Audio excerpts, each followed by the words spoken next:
Welcome back, ladies and gentlemen, to Mel's Eating Plantfully. I am Melissa, and I am showing you the second part to the previous video that I made, the tomato with grilled cheese. So yeah, this is the macaroni and cheese. This are fall comfort food. So if you're watching that waistline, sorry boo, you need to go somewhere else. But no,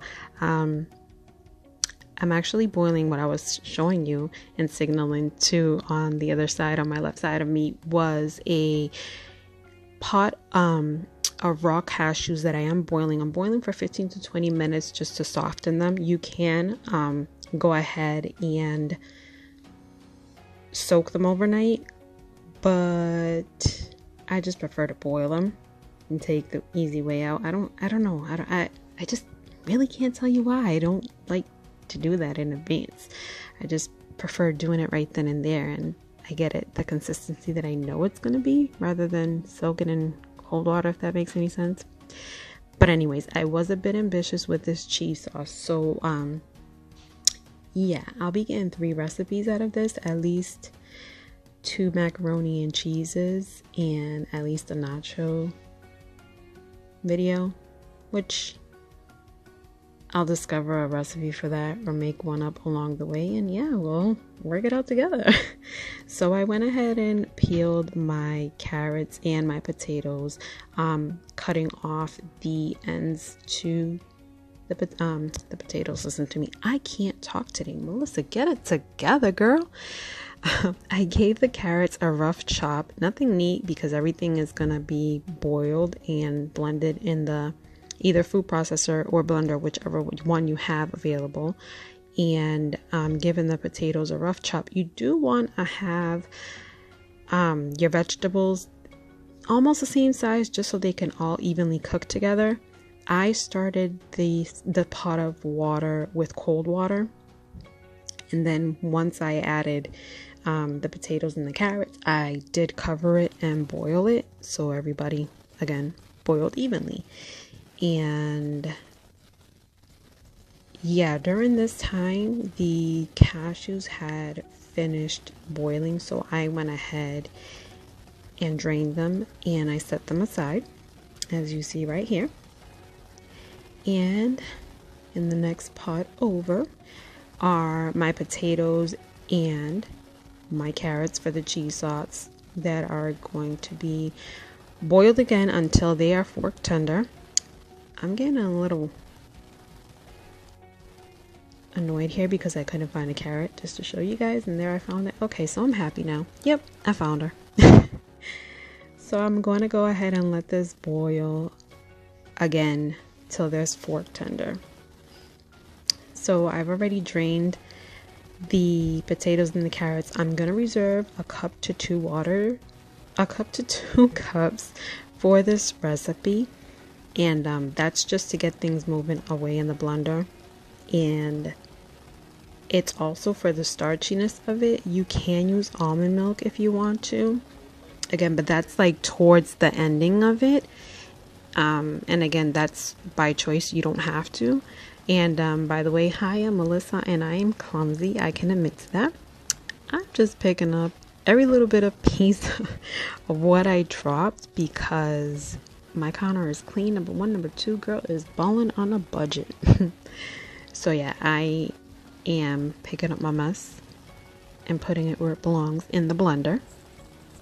And we're just gonna go ahead and blend it away by slowly adding the hot starchy water that we reserved, again, from what we boiled our vegetables in. Come here, do not run away.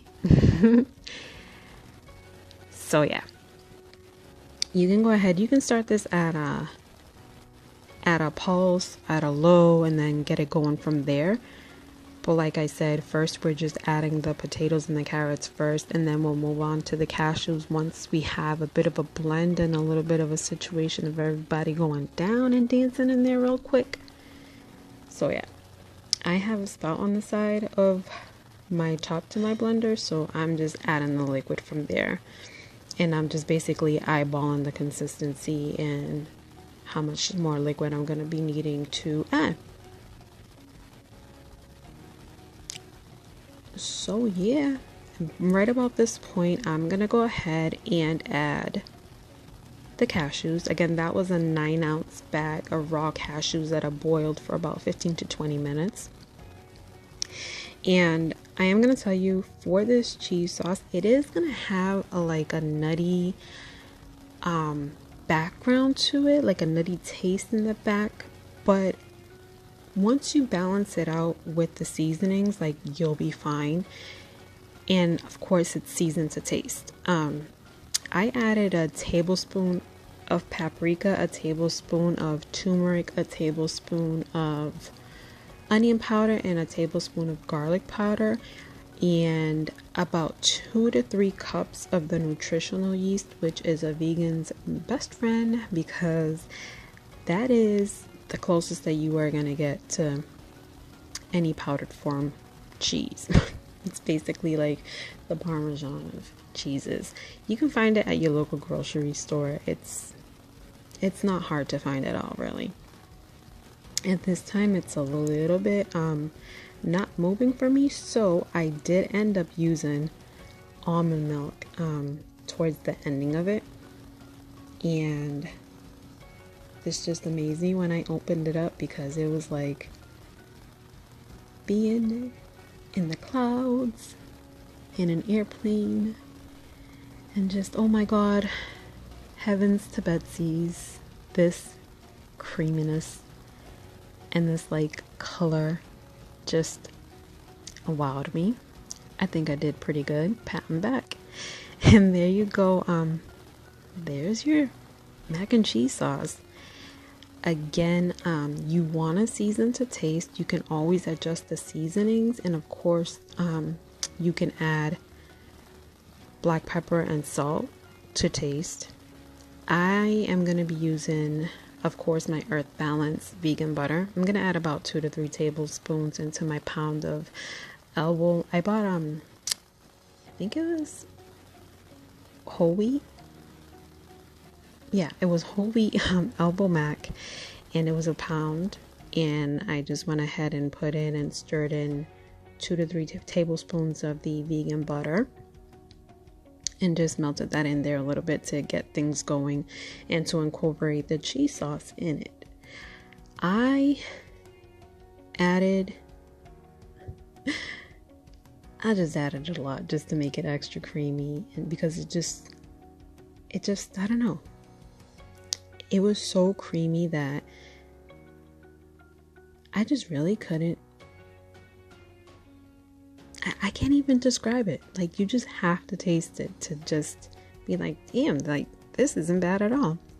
So I just went ahead and stirred everything together, and I'm telling you, like, it just smells like heaven. It's so warm and comforting, and I hope you guys try it, and just make sure to comment below, subscribe, and give this video a thumbs up. And if you do try this recipe, send it to me on Instagram, or just share it below on the comment section.